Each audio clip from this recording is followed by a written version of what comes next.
The man smashed through the wall with all his might, only to discover that the seemingly ordinary wall concealed stacks of cash. Seeing this, his teammates joined in, tearing down the entire wall. As the wall crumbled, bundles of bills tumbled down. They quickly stuffed the money into bags and loaded it onto their truck. Later, they used mules to carry the cash through jungles and rivers, then continued along steep mountain paths left by smugglers. The terrain was extremely dangerous. One misstep could be fatal. During the journey, a mule stumbled on loose rocks and fell into the valley below. The team had no time to help and pressed on. The sheer cliff face ahead rose 6 meters high, making descent impossible for the mules. They had no choice but to drive the remaining mules away. As night fell, the valley's chill forced them to build a fire for warmth. Faced with the impossibility of transporting the vast sum of cash, they ruthlessly burned several bags to stay warm. The next day, they pressed onward only to be suddenly ambushed. Several hid behind rocks. The leader quickly spotted and took down one attacker, but overlooked enemies lying in wait behind him.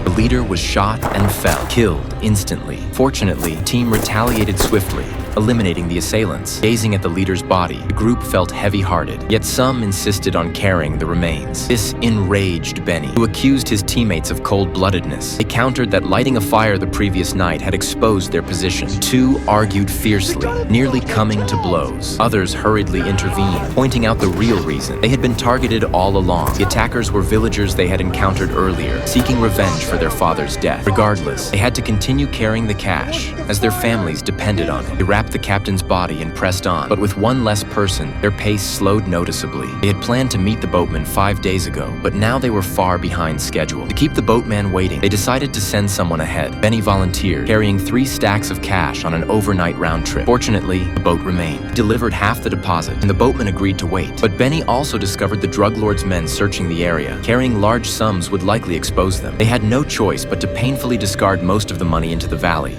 traveling onward with only the body and a small amount of cash.